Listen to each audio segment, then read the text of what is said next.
Un gérant obligataire, c'est aussi quelqu'un qui va se dire comment piloter ma sensibilité globale par rapport à des mouvements de taux. Et juste pour que les gens comprennent ce qui est important dans un portefeuille obligataire, quand on va investir dans un fonds obligataire, il faut regarder la ligne sensibilité pour comprendre qu'est-ce qui pourrait se passer sur le portefeuille en cas d'augmentation et de hausse des taux. Un investisseur qui sélectionne un fonds obligataire qui ne regarde pas ça, c'est une faute. Le crack, on est d'accord, il intervient parce que les taux d'emprunt montent très rapidement, subitement. Si je devais un petit peu vulgariser, pour ceux qui connaissent le célèbre film de science-fiction Terminator. Ah, là voilà, parlons de choses concrètes.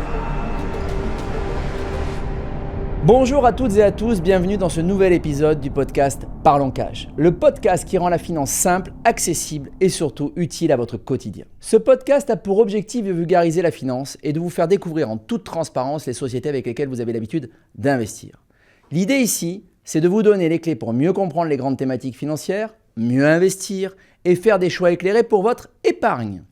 Investir, c'est comprendre, comprendre, c'est avancer. Pour ce nouvel épisode de Parlons Cash, on reçoit Sébastien Grasset, directeur général d'Auris Gestion. Sébastien, c'est un regard affûté sur les marchés et un parcours personnel qu'on va découvrir ici. On va regarder ensemble le comportement des marchés financiers depuis le début de l'année, comment adapter son allocation et son portefeuille dans cet environnement instable, faire un focus sur des thématiques d'investissement qui sont adaptées et surtout comment les intégrer dans une stratégie globale. On va décrypter tout ça ensemble avec des mots simples, des exemples concrets et des conseils utiles pour tous les investisseurs. Alors il est temps de tout vous dire, c'est parti pour ce nouvel épisode de Parlons Cash. Sébastien, bonjour. Bonjour Jean-Olivier. Avant de rentrer dans le vif du sujet, Sébastien, peux-tu revenir sur la présentation d'Auris Gestion, comment la société est passée de 1 milliard à 5 milliards et le tout en 5 ans? Merci Jean-Olivier. Effectivement, nous avons quintuplé nos encours en 5 ans. C'est une belle réussite et en toute humilité, rien n'aurait été possible sans nos clients, partenaires également CGP, Family Office, Multifamily Office et assureurs. C'est tout un écosystème qui nous accompagne et qui est accompagné par nos gérants financiers et nos services supports. Ce beau développement en fait est essentiellement dû à une offre de services très riche. J'aime à dire que nous sommes certes une société de gestion financière qui doit faire de la performance, c'est l'objectif premier, mais également une société qui apporte du service. À ce titre, on propose chez Auris Gestion une gestion sous mandat, multi-support, multi-référencé, en contrat d'assurance français, en contrat d'assurance luxembourgeois, mais aussi en compte titre et PEA.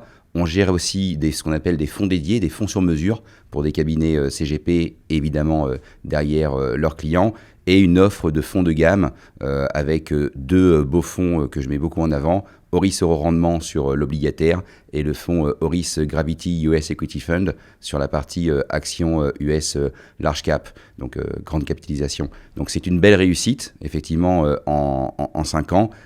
Réussite possible grâce à la confiance de nos clients et de nos partenaires.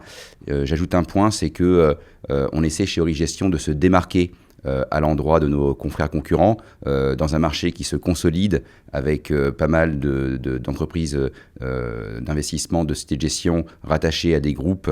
On veut, nous, rester indépendants au service des indépendants.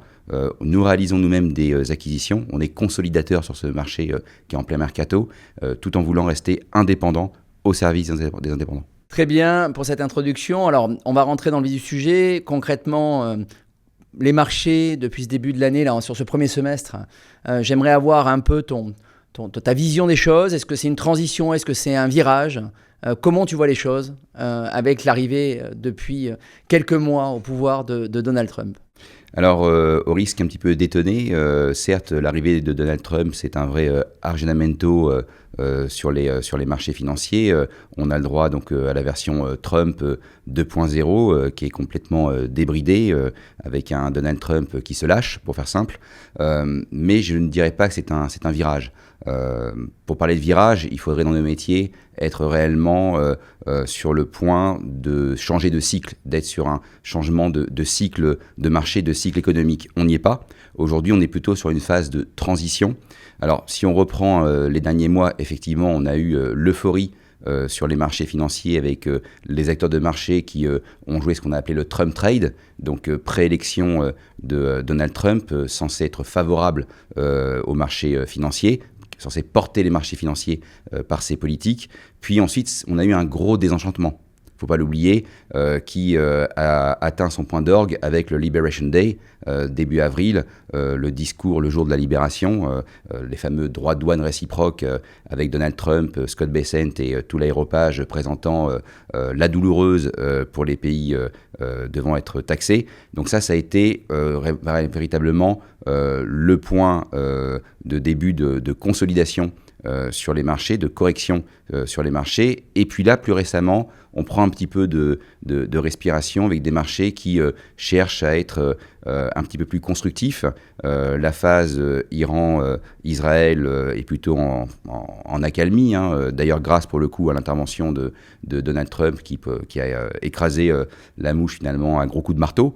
Et les marchés sont plutôt aujourd'hui en train de se refaire une beauté en étant dans l'attente du 9 juillet qui va être la date butoir pour les négociations sur les droits de douane réciproques. Donc plutôt une phase de transition, une phase d'attente, avec en plus, ne l'oublions pas, une Fed qui elle-même est attentiste, une économie américaine plutôt résiliente, mais le spectre, le fantôme de force inflationniste aux États-Unis avec la baisse du dollar, qui est une source d'inflation importée, mais également autre source d'inflation, les fameux droits de douane. Donc une situation de transition, d'attente, où le marché se laisse porter par le momentum. Alors ça me permet de rebondir, cette explication qui est aujourd'hui très claire.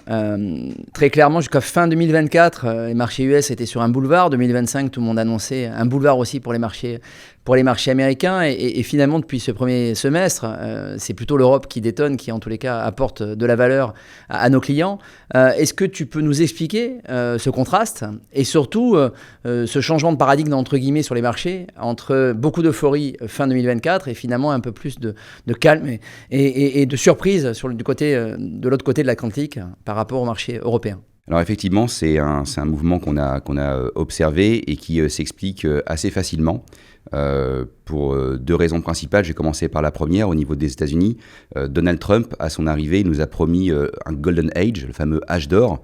Alors, ce qui est un petit peu inquiétant, puisque lorsqu'on regarde un petit peu l'histoire, toutes les civilisations ont eu un âge d'or juste avant une période de déclin. Donc, est-ce que c'était annonciateur? Est-ce que Donald Trump est une sorte de Cassandre? On verra, j'espère pas en tout cas. Mais toujours est-il que du Golden Age annoncé avec une politique favorable au marché financier et à l'économie américaine, eh bien, on est passé à un désenchantement très fort, le Liberation Day dont je parlais précédemment, et puis surtout une politique économique vue comme dogmatique. Il suffit de lire finalement ce qui guide Donald Trump et son administration, la doctrine de Robert Triffin dans les années 60, reprise plus récemment par le docteur en économie qui accompagne Donald Trump, Stephen Miran, qui dispose cette doctrine que finalement avoir un dollar fort conduit mécaniquement à avoir des déficits commerciaux structurels, et donc finalement pour s'en sortir, il faut tuer le dollar,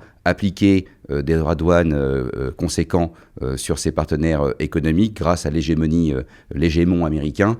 Et donc ça, finalement, c'est un facteur d'inquiétude pour les marchés financiers, les acteurs économiques sur les États-Unis. Avec, je le disais précédemment, ne l'oublions pas, une Fed qui elle-même est attentiste, qui a bien compris effectivement qu'un dollar qui est affaibli, notamment face à l'euro, c'est source d'inflation importée. Avoir une politique de droits de douane assez débridée, c'est quelque chose également qui est source d'inflation. Donc ça, la Fed a bien compris, elle est attentiste, ce qui d'ailleurs excite beaucoup Donald Trump, qui a annoncé tout récemment, au moment où on fait cette interview, qu'il allait préannoncer le successeur de Powell, alors que son mandat finit en mai 2026. Ça aussi, ça va être peut-être source de volatilité et d'inquiétude pour les marchés, d'avoir une sorte de président de la Fed fantôme qui peut commenter ce que fait l'acteur officiel pendant la fin de son mandat. Donc les États-Unis inquiètent par finalement une forme d'incertitude, alors que ce n'est pas du tout le cas en Europe. En Europe, on a plus de visibilité. Ça me permet de rebondir, Sébastien, sur un élément. Aujourd'hui, j'aimerais justement que tu nous donnes ta vision des choses sur les taux, sur l'inflation, sur les banques centrales, la décorrélation qui existe entre l'Europe et les US aujourd'hui, l'approche.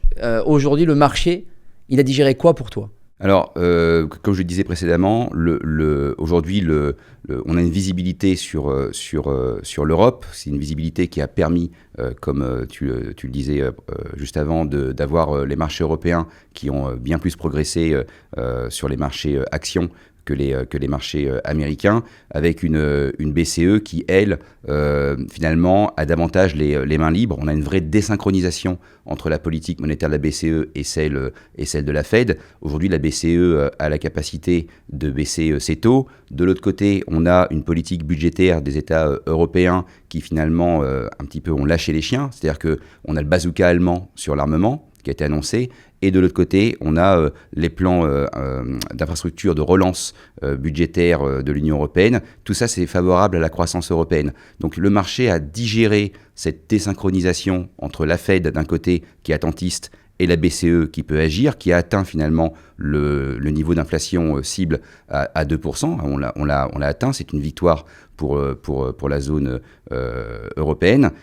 Et ce que n'a pas vraiment encore digéré le marché, j'en parlais précédemment, c'est vraiment l'impact potentiel de ces droits de douane. Alors quand tu dis la BCE peut agir, la Fed ne peut pas agir, est-ce que tu peux nous expliquer pourquoi? Rentrer un peu dans le moteur, dans le cœur du moteur et nous l'expliquer, peut-être faire un lien avec ta première explication sur l'économie américaine, parce qu'il y a peut-être un lien réel et concret. Oui, donc en fait, d'un côté, on a Jérôme Powell qui, lui, a face à lui un président débridé avec sa politique économique dogmatique, comme je la décrivais précédemment. Il doit du coup faire avec, c'est pas simple.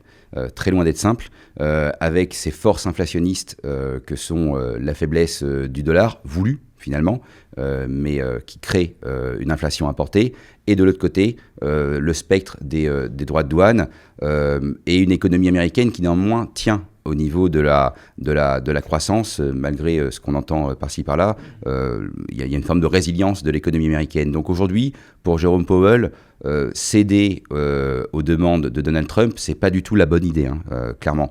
Alors que face à cela, outre-Atlantique, on a une Europe qui, elle, se doit, pour soutenir la croissance de la zone et éviter un cercle de récession, de baisser ses taux. Elle le peut. Elle est en capacité de le faire, d'ailleurs elle l'a fait, et on a finalement un combat contre l'inflation qui a été quasiment, même on peut dire, gagné au niveau de l'Europe, avec, si on prend un petit peu de recul, c'est vrai que si on regarde pays par pays, on peut parfois s'inquiéter, mais si on prend un peu de recul sur la zone de l'Union européenne, de la zone euro, on peut quand même constater qu'on n'est pas globalement en récession. Et ça a été un facteur d'ailleurs de rassérénement pour les acteurs de marché qui ont vraiment décidé, et c'est le mouvement que tu décrivais, d'aller davantage sur l'Europe, source pas de certitude, je dirais, mais au moins de confort, avec une politique monétaire lisible, des agrégats lisibles et aucun trublion à la Trump dans les parages. Donc il y a eu des flux massifs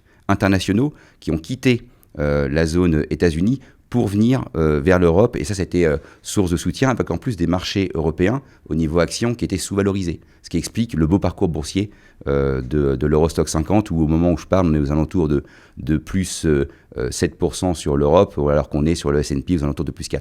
Alors justement, ça me permet de rebondir sur une question qui me paraît assez simple, c'est est-ce qu'en 2025, donc depuis le début de l'année, est-ce que vous avez changé vos convictions chez Oris, ou est-ce que vous avez maintenu votre feuille de route que vous aviez déjà certainement au dernier trimestre 2024 ? Alors, on a changé nos convictions, oui et non.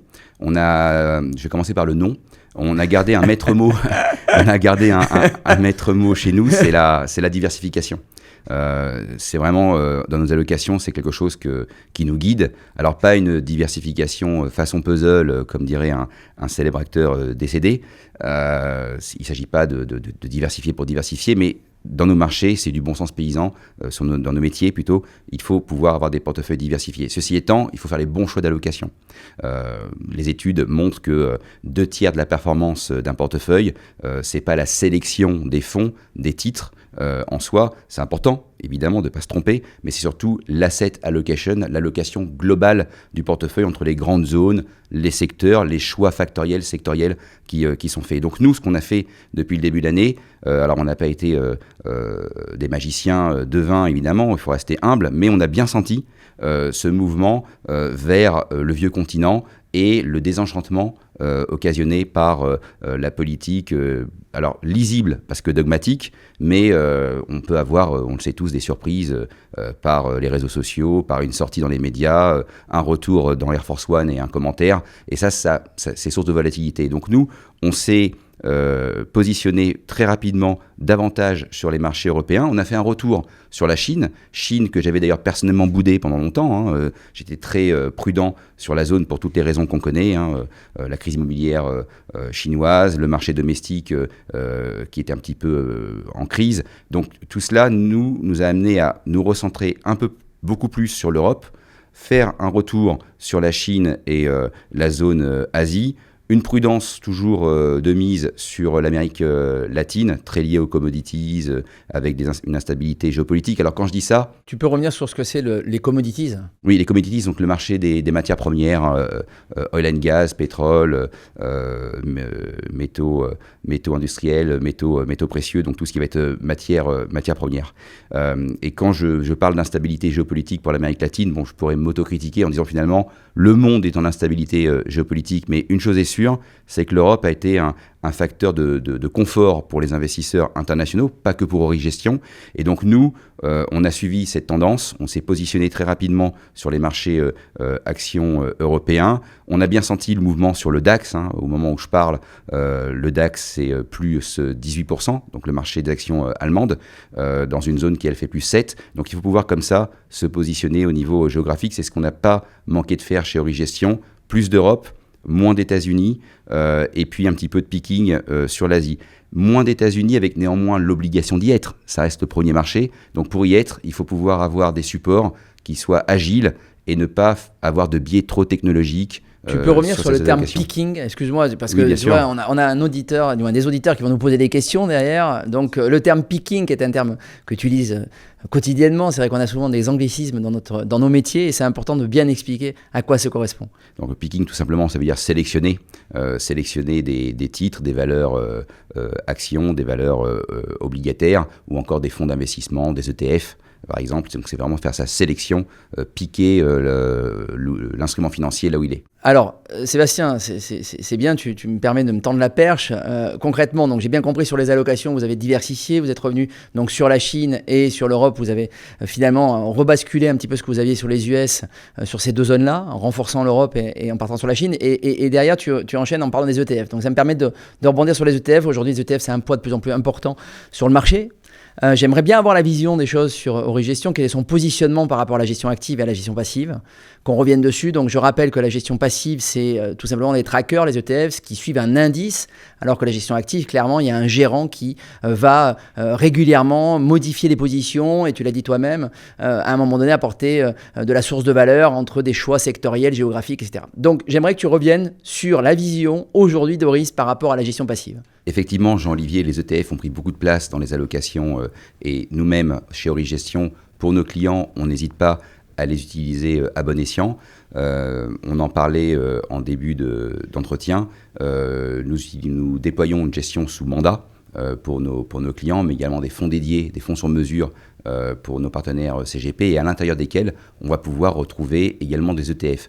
On oppose dans nos métiers les ETF, donc en bon français, les fonds indiciels cotés.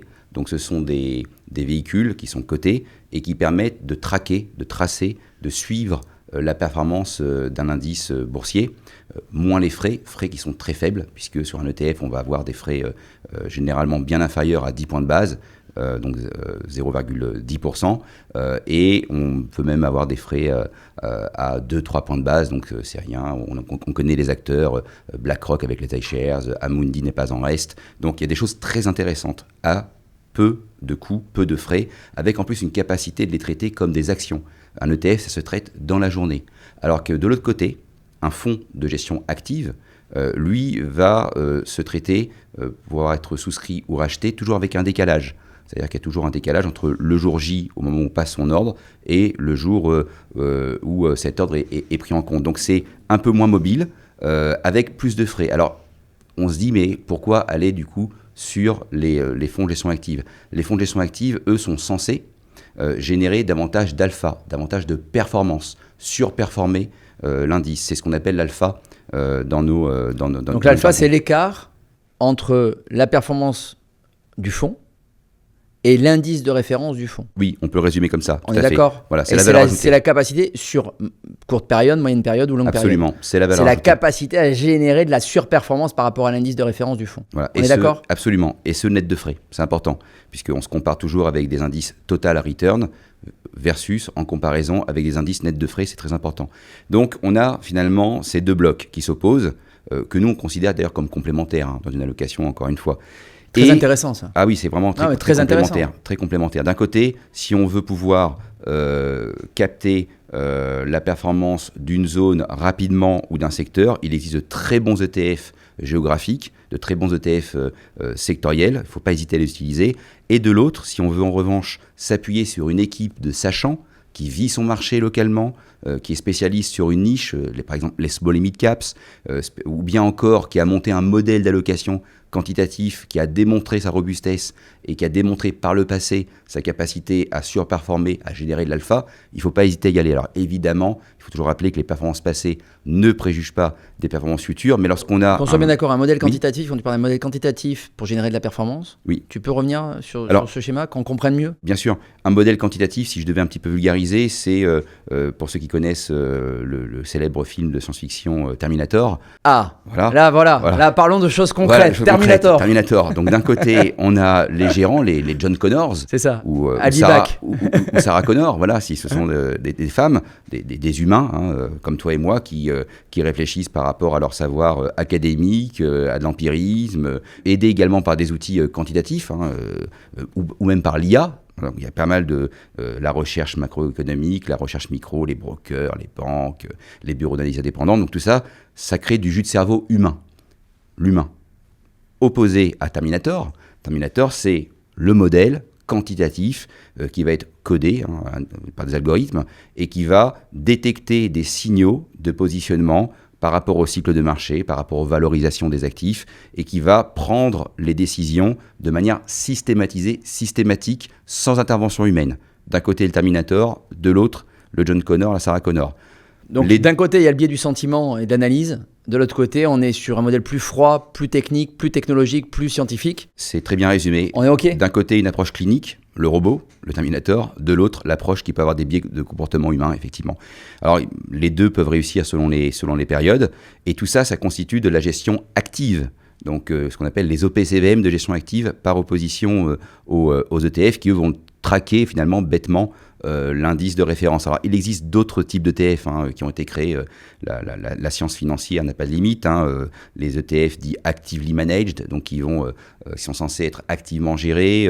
Des ETF thématiques, ça s'est beaucoup enrichi. Mais si on devait résumer, les ETF cherchent à répliquer un indice. Et la littérature ne manque pas de papiers de recherche sur le sujet, parce que finalement, on a d'un côté les gérants actifs qui disent « moi, je vais générer de la surperformance nette de frais », et de l'autre côté, les promoteurs des ETF qui vont dire « non, mais avec très peu de frais, on peut répliquer la performance de l'indice ». Si je synthétise par rapport à ce que tu dis, en fait, la gestion active n'est pas à opposer à la gestion passive, c'est un complément. C'est un très bon complément. Par contre, quand on est sur des marchés type CAC 40, Eurostock 50, c'est-à-dire des grands indices, l'ETF peut avoir du sens.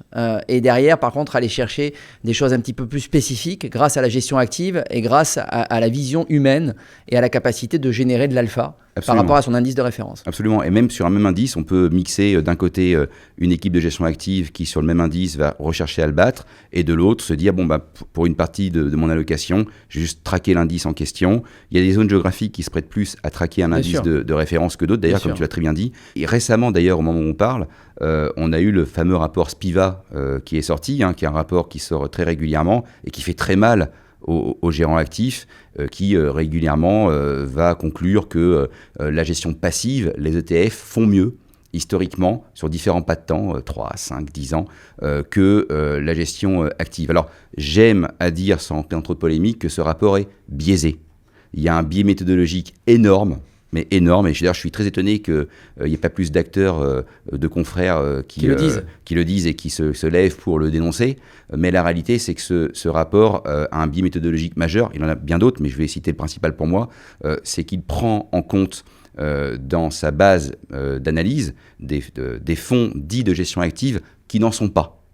Il y a beaucoup de maisons aujourd'hui de gestion qui vendent des fonds dits de gestion active, donc qui sont censés générer les fameux alpha, mais qui finalement, de manière un peu timorée, vont se dire bon, on va tenter de faire l'indice, moins les frais, et puis parfois on va mettre quelques idées, quelques convictions, et si ça marche, tant mieux, sur un malentendu, comme dirait Coluche, mais généralement ça ne marche pas.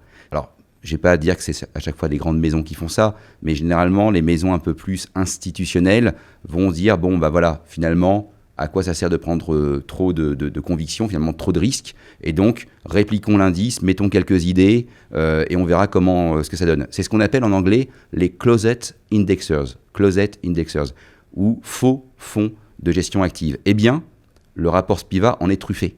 Et donc si on retraite ce rapport, finalement, on voit bien que c'est un petit peu 50-50. C'est-à-dire qu'il y a à peu près la moitié des fonds analysés de gestion active qui réussissent à battre leur indice. Une belle maison, d'ailleurs, comme Invesco, a sorti un papier il y a quelques années qui montre que des fonds de gestion active qui ont ce qu'on appelle un active share de plus de 50% arrivent à battre très généralement leur indice de référence. Alors l'active share, pour nos auditeurs, c'est un indicateur qui va mesurer la différence réelle entre la gestion déployée et l'indice de référence. Donc vraiment la différenciation entre les deux. Plus l'active share tend vers 100%, plus le fonds est géré de manière activement. Alors Sébastien, maintenant j'aimerais rentrer donc dans des focus sur vos fonds. Tu l'as dit en amont, en introduction, vous avez un fonds aujourd'hui qui s'appelle Auris Euro Rendement. Oui. Et j'aimerais que tu reviennes donc sur son positionnement. Je suppose que c'est un positionnement défensif de par le nom. Et j'aimerais que tu nous expliques la promesse de ce fonds. C'est quoi la promesse ? Alors la promesse de ce fonds déjà, c'est d'être, comme tu l'as très bien résumé, plutôt défensif. Auris Euro Rendement, c'est un fonds obligataire, multisegment du marché obligataire. Alors qu'est-ce que ça veut dire multisegment du marché obligataire ? Aujourd'hui, le marché obligataire, c'est pas simplement d'un côté les obligations d'entreprise dites high yield et de l'autre les obligations d'entreprise dites investment grade. Tu peux revenir sur ce qu'est le high yield et le investment grade ? Bien sûr. Donc les entreprises dites high yield ou haut rendement sont généralement des entreprises dites plus spéculatives. On parle de titres spéculatifs. C'est des entreprises qui vont avoir une notation par les agences de notation plus basse, qui généralement sont plus endettées et donc qui sont censées, pour le coup, être plus rentables. Il n'y a pas, comme on dit en finance, de rendement sans risque. Donc ça va être des entreprises comme Picard, que tout le monde connaît, sur les surgelés, Loxam, en bord de route, qui loue du matériel de construction, des chariots élévateurs, etc. Ça va être les entreprises high yield. Par opposition, on va voir les entreprises dites investment grade, de qualité supérieure en bon français, de meilleure notation par les agences S&P, Moody's, Fitch, et qui, elles, vont offrir un rendement obligataire moindre, puisque censé être moins risqué. Là, on peut citer par exemple Total. Donc là, on est dans typologie de plutôt des entreprises privées. Entreprises privées. À contrario des obligations souveraines ou ce qu'on appelle le souverain, c'est-à-dire là, c'est les États. Là, c'est l'État. Je dirais que c'est le premier palier aujourd'hui dans la partie obligataire. Absolument. Alors, corporate, donc les entreprises, les États, mais pas que. On a aujourd'hui ce qu'on appelle les financières. Les financières, donc, qui permettent d'avoir ce qu'on appelle alors je parlais de peaking tout à l'heure, mais là, un pick-up de rendement, donc un surplus de rendement en bon français. D'accord. C'est-à-dire qu'aujourd'hui, investir dans une émission d'une banque ou d'une assurance, par exemple le groupe BPCE ou encore Groupama ou Massif, on va être sur un émetteur de qualité supérieure, investment grade, une banque, une assurance, et ces banques et assurances émettent ce qu'on appelle des obligations subordonnées. Donc, qui sont dans la pyramide des créanciers en cas de pépin, moins bien traitées que des obligations de qualité classique, dites classique, ordinaire. Et donc, cette subordination crée une hausse du rendement offert.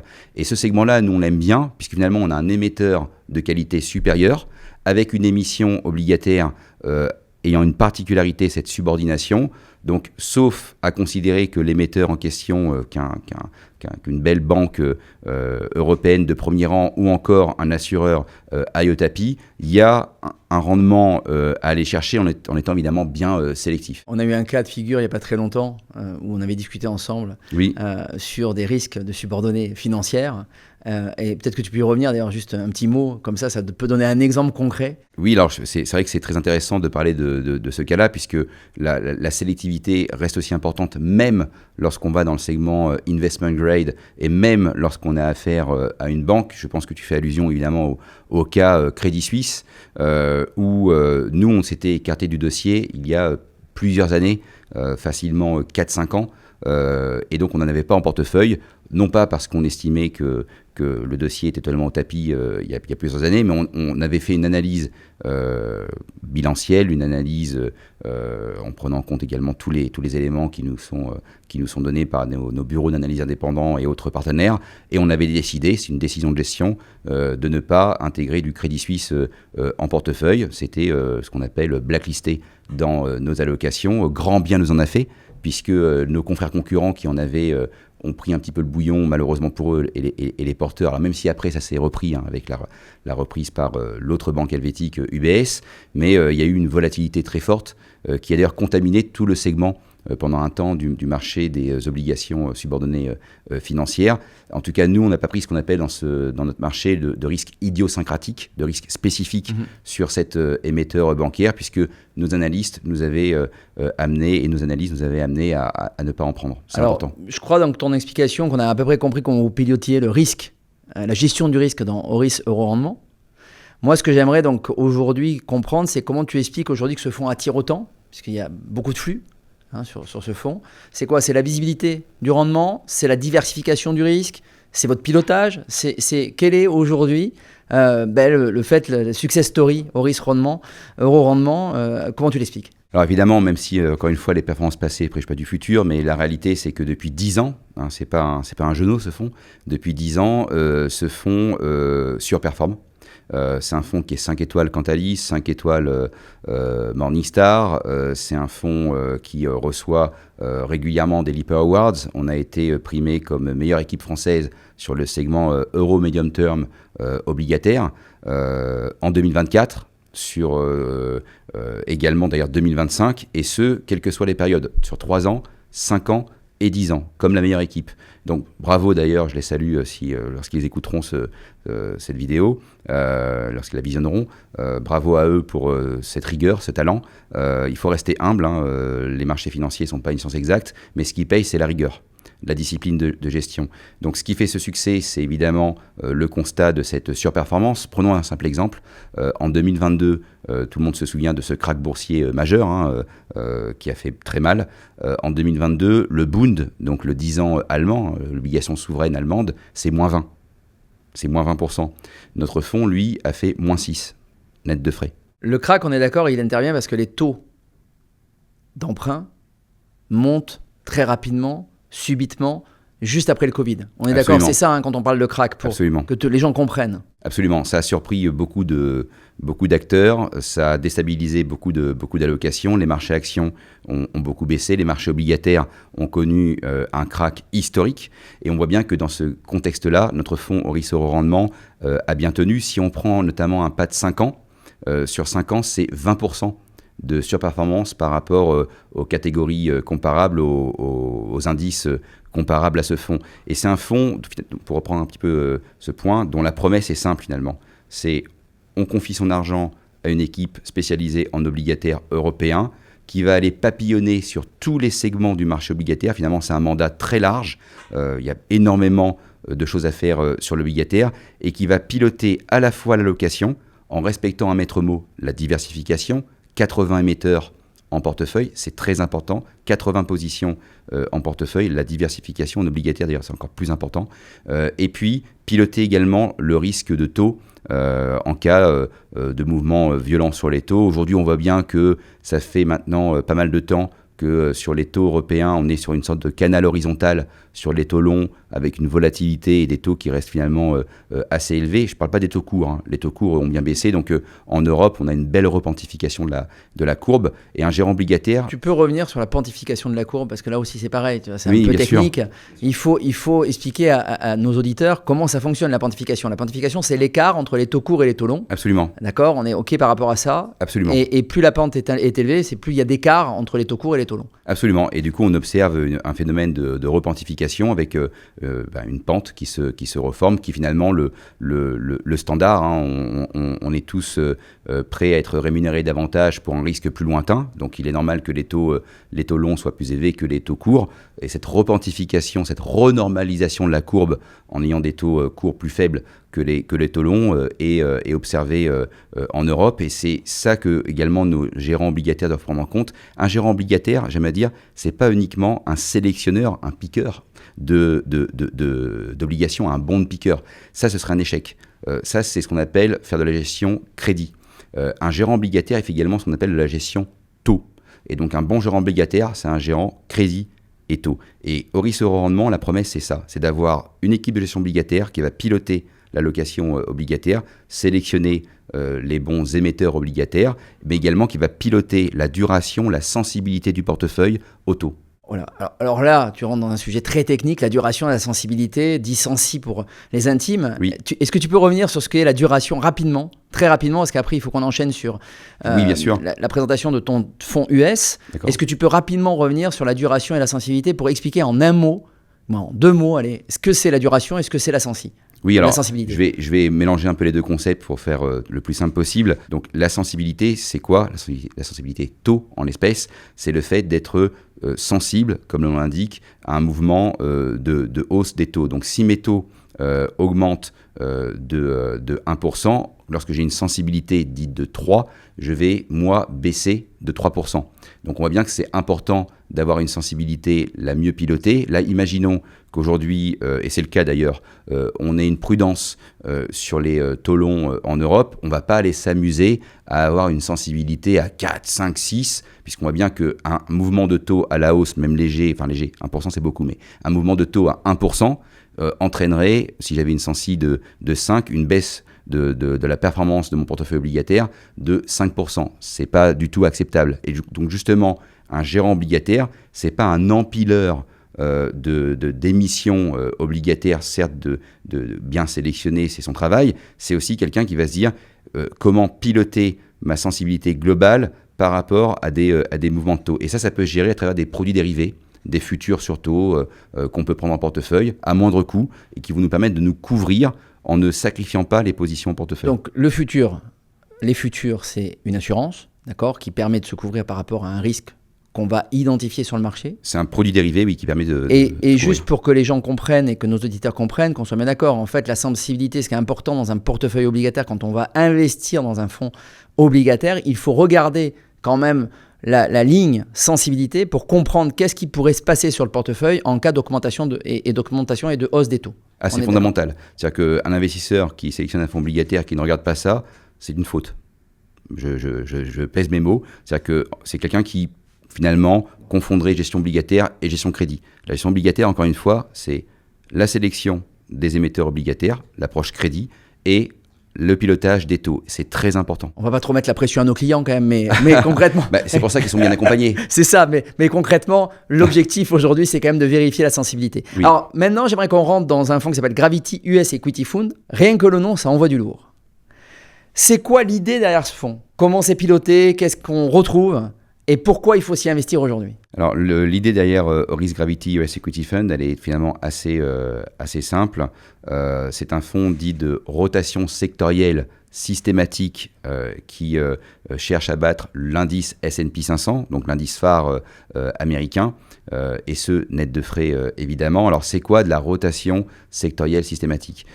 Aujourd'hui, sur le S&P 500, on a 11 secteurs. Nous, on a choisi d'exclure l'immobilier pour des raisons de construction du modèle et on a retenu 10 secteurs. Donc 10 secteurs du S&P 500 qu'on a devant nous et on va chaque mois, donc à travers ce qu'on appelle les rebalancements mensuels systématiques, donc fameux Terminator dont on parlait, le modèle va sélectionner ce que j'appelle le tiercé gagnant, donc 3 secteurs parmi les 10 secteurs du S&P 500 qu'on a face à nous pour rechercher les 3 secteurs les mieux à même dans le mois qui s'ouvre de surperformer le S&P 500. Donc ce qu'on appelle la rotation systématique sectorielle. Donc rotation pourquoi ? Parce que chaque mois, je vais tourner le portefeuille. Systématique parce que c'est Terminator qui est à la manœuvre. Sectoriel parce qu'on va faire des choix sectoriels en l'espèce 3 secteurs sur les 10 en face de nous, en cherchant ce que j'aime appeler donc le fameux tiercé gagnant. Alors l'idée c'est d'avoir d'un mois à l'autre, dans l'idéal, les 3 meilleurs secteurs parmi les 10, ça c'est l'idéal, à tout le moins 2. Ça arrive très souvent, on a un très bon hit ratio, un très bon taux de succès dans le choix de nos secteurs, ce qui explique d'ailleurs que depuis la création de ce fonds en juillet 2021, on surperforme de plus de 20%. Le S&P 500 et au moment où je parle, depuis le début de l'année, on surperforme encore le S&P 500 net de frais et ce nettement. Et ça, c'est la promesse investisseur. Alors évidemment, encore une fois, les performances passées préjugent pas du futur, mais on voit bien que sans avoir une martingale, on a néanmoins ici un modèle robuste qui va chercher les secteurs en se fondant sur quoi ce modèle ? Il va se fonder sur finalement des considérations très macroéconomiques, de valorisation également, et de momentum. Donc il va chercher par différents signaux, différents indicateurs macro à dire, tiens, est-ce que dans le mois qui s'ouvre, il vaut mieux être sur les financières ? Est-ce qu'il vaut mieux être sur le secteur de la consommation ? Donc finalement, Sébastien, ce fonds, c'est un très beau combo entre une analyse quantitative et l'analyse humaine dont tu parlais tout à l'heure.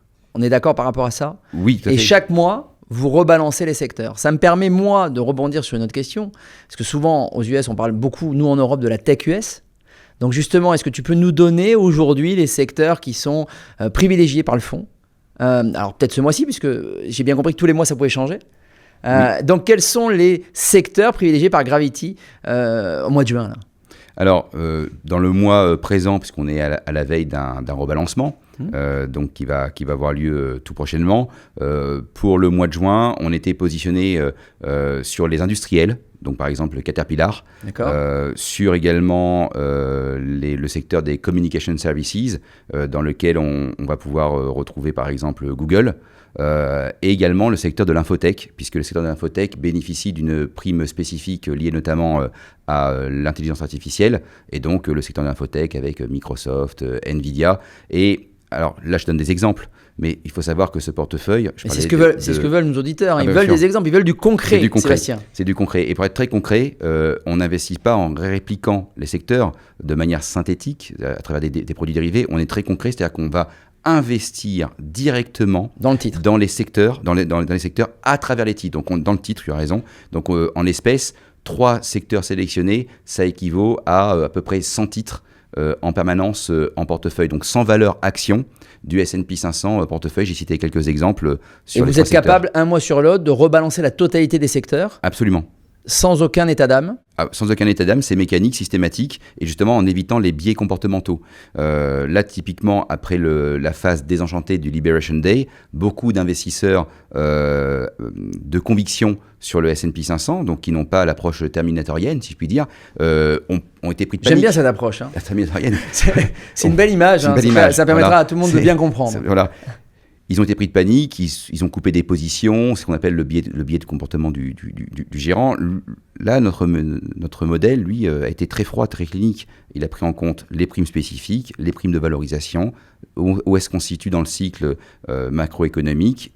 Il a fait ses choix, ce modèle de sélection des secteurs. Là, au moment où je parle, toute chose égale par ailleurs, on devrait normalement avoir un rebalancement qui intégrerait le secteur des financières. Et de mois en mois, on peut finalement garder le même tiercé ou bien changer de secteur ou un seul secteur. C'est vraiment lié à des considérations purement quantitatives. Alors, on a fait un focus sur 2 fonds. j'aimerais pour clôturer cette partie investissement, cette partie fonds chez Oris Gestion, j'aimerais que tu nous dises justement, je suis investisseur aujourd'hui, j'ai un peu d'épargne. Quelle est aujourd'hui la meilleure pondération entre ces deux fonds, entre Oris Eurorendement et Gravity US Fund, sur lequel derrière je vais pouvoir avoir un équilibre, quelque chose de cohérent par rapport à mon allocation globale? Alors, sans faire de la fausse humilité clairement, avoir ces fonds-là, c'est très bien, mais avoir ces fonds-là et des fonds similaires ou complémentaires sur les mêmes zones, les mêmes classes d'actifs, c'est mieux, encore une fois, la diversification. Bien sûr. Donc, deux poches, pour répondre à ta question, la poche fixed income, la poche obligataire et assimilée, de l'autre, la poche equities, la poche action. Dans la poche action, j'y range Oris Gravity US Equity Fund, qui cherche à battre le S&P 500, c'est ce qu'il fait très bien. De l'autre côté, Oris Eurorendement, qui cherche à surperformer ses comparables sur le marché obligataire européen. Et donc, j'ai finalement deux approches très différentes. Une approche plutôt défensive obligataire, une approche, elle, plus de prise de risque sur le S&P 500. Donc, si je suis plutôt prudent, quelle est la pondération idéale entre ces deux fonds? Très bonne question. Et si j'ai un profil plutôt dynamique, quelle est la pondération idéale sur ces deux types de fonds? Comme ça nous donnera un peu une température. Alors, je vais donner, sans faire de réponse de maquignon, où je vais vraiment répondre à la question. Donc, si je me mets entre les deux, entre le pétochard et celui qui veut spéculer, eh bien, un portefeuille équilibré. Un portefeuille équilibré, ça va être à peu près 60% d'une poche obligataire, en étant très diversifié, des ETF obligataires, des fonds de gestion active obligataires, dont Oris Eurorendement. Évidemment, je félicite d'ailleurs encore une fois l'équipe. Et puis, de l'autre côté, une poche action d'environ 40% du portefeuille, dans laquelle on va pouvoir retrouver Oris Gravity US Equity Fund sur le S&P 500, mais il faut aussi avoir une exposition sur les actions européennes. On en parlait, un petit peu d'actions chinoises. Pourquoi pas, pour ceux qui veulent un petit peu plus spéculer, une exposition sur les actifs numériques, les cryptos. Mais là, attention, c'est ce que j'appelle moi du Nasdaq-like, c'est très volatile. Donc il faut pouvoir en mettre un soupçon pour ceux qui le peuvent lorsque c'est éligible et adéquat. Mais attention, il faut raison garder. Donc une poche 60-40, 60% obligataire, 40% actions. Et évidemment, après, on bouge les lignes selon son aversion ou son appétence au risque. Donc, basiquement, on les inverse, on les adapte. Mais pour un portefeuille, on va dire équilibré, un peu neutre entre les deux approches, c'est ça. Bon, merci Sébastien pour toutes ces explications. Maintenant, j'aimerais qu'on rentre dans une autre partie plus intime de notre échange. L'homme Sébastien Grasset derrière le dirigeant, qu'est-ce qu'il fait, quel a été son parcours. J'aimerais que tu nous dises très clairement, si tu te souviens, quand tu as décidé de bosser dans la finance, comment ça s'est passé, que tu racontes un peu comment on arrive en fait directeur général aujourd'hui d'Oris Gestion, après un tel parcours, voilà, tu es encore très jeune, encore de belles années devant toi. Donc comment on fait pour arriver directeur général d'Oris Gestion aujourd'hui? Alors moi j'ai un parcours un peu atypique, en ce sens où j'ai commencé par le droit. J'ai une formation juridique en droit des affaires. On dit souvent que le droit mène à tout. Oui, voilà. T'en es l'exemple. Il y a beaucoup de chanteurs même des chanteurs avec des bottes qui montent assez haut, par exemple. Je vais en citer qu'un qui a commencé par du droit. Mais la réalité, c'est qu'effectivement, j'ai commencé par le droit avec une formation en droit des affaires, droit économique, droit boursier et financier. J'ai même animé des séances de formation, des travaux dirigés à la Sorbonne. Les fameux TD. Les fameux TD. Voilà, j'étais le chargé de travaux dirigés. Voilà, donc je suis passé du droit économique, droit des affaires, droit de la concurrence, vers le droit boursier et financier. Et puis là, finalement, je me suis dit, tiens, j'ai une approche par la vision juridique. Mais j'étais passionné de finance. Voilà, à titre perso. À titre perso, voilà. Typiquement, pour ceux qui ont connu, j'écoutais Jean-Pierre Gaillard le soir avec mon petit poste radio. Voilà, c'était beaucoup plus jeune, évidemment.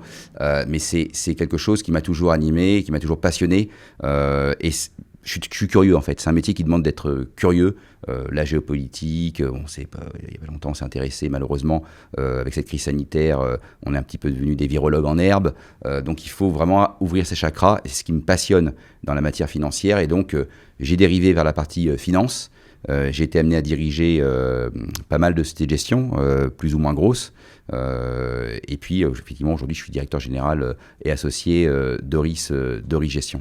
C'est magnifique. Ça permettra à tous les parents qui nous écoutent de se dire finalement si mon enfant est en droit, il peut finir directeur général d'une boîte qui aujourd'hui pèse plus de 5 milliards d'euros. C'est pas une catastrophe du coup. C'est pas une catastrophe, c'est plutôt quelque chose de très positif. Voilà, Parcoursup peut bien se passer. Voilà, Parcoursup peut bien se passer, on les rassure tous. Donc c'est très très bien et ça permet de donner un peu une vision à tous les parents qui nous écoutent. Alors, ton profil de risque perso, alors toi à titre perso, quand tu investis, est-ce que tu es plutôt prudent, dynamique, équilibré? Voilà, c'est quoi ton profil de risque? Alors moi je suis plutôt, on va dire, équilibré, avec une tendance un peu plus obligataire. Donc tu es plutôt défensif en fait. Ouais, je dirais plutôt patrimonial. voilà, parce que j'aime bien quand même saisir les opportunités. Mais tu as raison, je suis plutôt dans la poche que je reprenais tout à l'heure, dans la poche 60%, que je vais un peu plus pondérer moi de mon côté. Donc je suis un peu aux alentours de 70% obligataire et assimilé.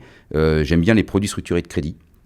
Donc des produits structurés qui sont exposés au marché obligataire, en l'espèce le marché obligataire investment grade européen, donc les champions européens. Il y a des choses très intéressantes à faire pour des raisons techniques lorsque les spreads de crédit s'écartent, donc la différence entre le taux sans risque et le rendement offert par l'investment grade européen. Il y a des produits à rentrer en portefeuille qui offrent de très beaux coupons avec un risque qui est lié à l'investment grade uniquement. Pas du tout d'exposition au marché high yield dont on parlait tout à l'heure. Et ça, j'aime beaucoup. J'ai fait ma sélection, mon picking à bon escient, malheureusement, à la faveur des crises qu'on a vécues, puisque à chaque crise, des opportunités. Bien sûr. Et là, sur le marché des produits structurés de crédit, pour ceux qui chercheront les CLN iTraxx Main, désolé, je jargonne un petit peu, donc les Credit Linked Notes sur l'indice iTraxx Main, il y a des choses très intéressantes à faire, en étant évidemment accompagné. Donc ça, j'en ai pris allègrement. Là, on parle de toi. Hein. Donc, oui, on parle de moi. Donc, voilà, tu es accompagné. Je suis auto-accompagné. Hein, tu es auto-accompagné, voilà. Tu prends ton risque. Voilà, mais bon, faut en parler avec son CGP, sa société de gestion, évidemment.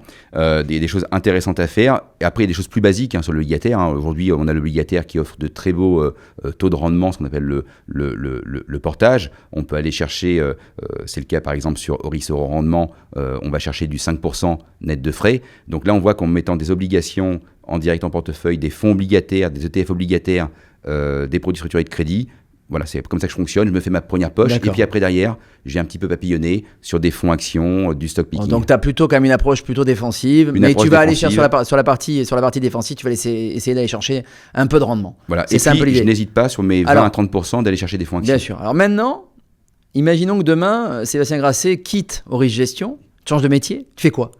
C'est une très très bonne question.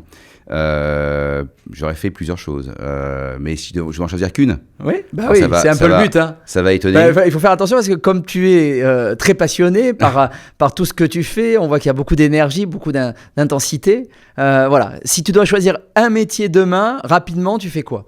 Alors, j'aurais hésité, mais je vais faire un choix. J'aurais hésité entre l'enseignement. Ouais. J'adore enseigner, j'adore partager, ou bien chauffeur de taxi. Voilà, j'adore conduire, j'adore échanger. Donc, c'est magnifique. Je discute souvent avec les chauffeurs de taxi d'ailleurs, qui lisent beaucoup, qui écoutent beaucoup aussi la radio, qui sont très informés. Alors peut-être qu'un jour, c'est toujours intéressant de discuter. Donc j'aime bien discuter, donc j'aime bien conduire, donc chauffeur de taxi. Très bien, magnifique. Alors ensuite, j'ai une question plus tournée vacances. T'es plutôt mer ou montagne quand tu t'en vas? Alors plutôt mer. J'aime beaucoup la montagne, mais étant très piètre skieur, je suis un peu le boulet. Donc celui qu'on doit. C'était le planter de bâton. Voilà, celui qu'on doit attendre ou supporter pendant les vacances à la montagne. Mais bon, en essayant de me faire le plus discret possible. Mais donc je suis plutôt mer et pour plein de raisons, j'aime bien le bateau. On avec une partie de ma famille par alliance, on a rénové un petit bateau à Belle-Île-en-Mer, un petit bateau de pêche, un sardinier, ce qu'on appelle un sloop. Horis Gestion y a d'ailleurs participé sous forme de mécénat. Et on est fiers d'avoir sauvé ce bateau qui maintenant navigue au large de Belle-Île-en-Mer. Et donc ceux qui iront en vacances pourront l'observer avec une belle voile orange traditionnelle. Magnifique. Alors quand tu es avec des amis, tu es plutôt branché bar ou tu es plutôt branché à la maison entre potes? Alors, si je veux rester entre potes, c'est à la maison, mais si je veux me faire des potes, c'est plutôt au bar. Ah, voilà. Donc, ça c'est bien. Donc, ça. Je dirais que je serais plutôt au bar. Bon, très bien. Avec des potes et avec d'autres potes qu'on se fait sur place. Alors, tout le monde se pose la question. J'ai une question qui est très simple. Tout le monde se dit, tiens, c'est un financier, ils doivent être à fond. Bon, alors, t'es passionné, hein, on sent que tu as beaucoup d'intensité quand tu parles. Voilà, il y a beaucoup de passion et à la fois beaucoup d'énergie. Moi, j'aimerais aujourd'hui que tu nous dises, est-ce que le soir, quand Sébastien rentre à la maison, est-ce qu'il coupe son téléphone? Est-ce qu'il se met sur le mode avion? D'accord? Ou est-ce qu'il est toujours connecté pour voir où en sont les marchés, sachant que les marchés, avec les décalages horaires, on peut avoir quasiment des marchés qui sont ouverts en permanence. Donc, qu'est-ce qu'il fait, Sébastien? Alors, c'est effectivement, pour être très honnête, c'est très dur de couper. Alors, j'ai la chance d'avoir une équipe de gestion qui est très étoffée. Donc, on a beaucoup de gérants obligataires, beaucoup de gérants actions. Je parle de toi. Hein. Voilà, donc Sébastien, oui, je parle de Sébastien l'homme. Est-ce qu'il coupe le soir quand il rentre à la maison? Alors, ce que je veux dire par là, c'est que normalement... Est-ce que si on téléphone à ta femme demain, est-ce qu'elle nous dit Sébastien coupe? Alors, elle dira simplement non, il coupe pas. Il devrait couper parce qu'il a des collaborateurs de très haute volée qui travaillent très bien, donc qui sont là pour justement prendre cette partie du stress. Moi-même, je me refuse d'ailleurs à intervenir directement, à m'immiscer dans les décisions de mon équipe de gestion. J'apporte des observations, des guidelines et parfois les questions qui fâchent, hein, évidemment, c'est mon rôle. Donc je devrais normalement réussir à couper davantage. Je n'y arrive pas. Bon, voilà, donc en fait, Sébastien ne coupe pas. Non, non. J'y arrive au bout, si on prend les vacances, là j'espère d'ailleurs arriver à couper au mois d'août. Il me faut, mais je pense qu'on est beaucoup dans ce cas-là, hein, il me faut à peu près une bonne semaine et demie pour commencer à moins regarder le téléphone. Moi j'ai connu aussi l'époque des fameux BlackBerry. Oh là. Alors j'ai une belle vidéo qui circule. T'as pas connu Minitel? J'ai pas connu Minitel. Enfin, je l'ai connu mais j'étais trop petit. Je l'ai vu en tout cas, mais j'étais pas été un utilisateur. J'étais un utilisateur du BlackBerry et j'ai une belle vidéo tournée par mon beau-père où je suis en Corse, au mois d'août d'ailleurs de mémoire, et où je descends dans l'eau avec mon BlackBerry et puis on entend là en voix off mon beau-père en train de se dire mais il va aller jusqu'où là. Voilà. Et effectivement c'est une belle image, ça montre bien que c'est compliqué de couper. Donc Sébastien, même quand il part à l'eau, voilà, il ne coupe pas. Même lorsqu'il est en Corse avec des belles plages, il avait à l'époque son BlackBerry et on se demandait s'il n'allait pas le mettre à l'eau. Voilà. C'est ça, il fallait un BlackBerry étanche. Voilà, c'était ça. Alors demain, tu gagnes plusieurs centaines de millions d'euros à l'euro million. Qu'est-ce que tu fais? Tu claques tout, t'épargnes, qu'est-ce que tu fais? Dis-nous. Alors, c'est une très très bonne question. Je continue à travailler, déjà, hein, parce que je suis passionné, comme tu l'as dit, et donc j'aurais vraiment du mal à arrêter. Alors, c'est facile à dire lorsqu'on n'a pas le montant devant soi, mais je pense très clairement que je continuerai à travailler. Évidemment, j'en placerai une grande partie. J'essaierai quand même d'en faire profiter un petit peu mes proches. Et puis, j'essaierai surtout, et je ne verse pas ici dans le pathos, c'est très sincère, de partager, de donner. On a aujourd'hui, nous, chez Origestion, un programme de mécénat où on donne à des associations, des organismes, en allant de l'UNICEF à Polynice, au Resto du Cœur ou à d'autres associations moins connues. Donc Origestion donne, personnellement je donne aussi, mais c'est vrai que si j'avais une telle somme, j'essaierais d'être davantage dans le don. Okay. Et aussi, j'arriverai peut-être un petit peu à couper pour être un peu plus dans le don de soi.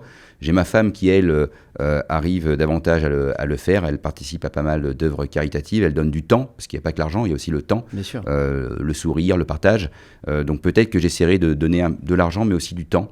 Donc je ne couperai pas, c'est sûr, avec mon travail, mais je prendrai peut-être un peu plus de recul, un peu le temps de l'époquer raisonnable, comme disent les Grecs. Alors, demain, un enfant de 10 ans, tu dois lui dire, voilà, mets pas tous tes œufs dans le même panier. Pourquoi? Explique-lui. Mets pas les yeux dans le même panier. Ben oui, pourquoi?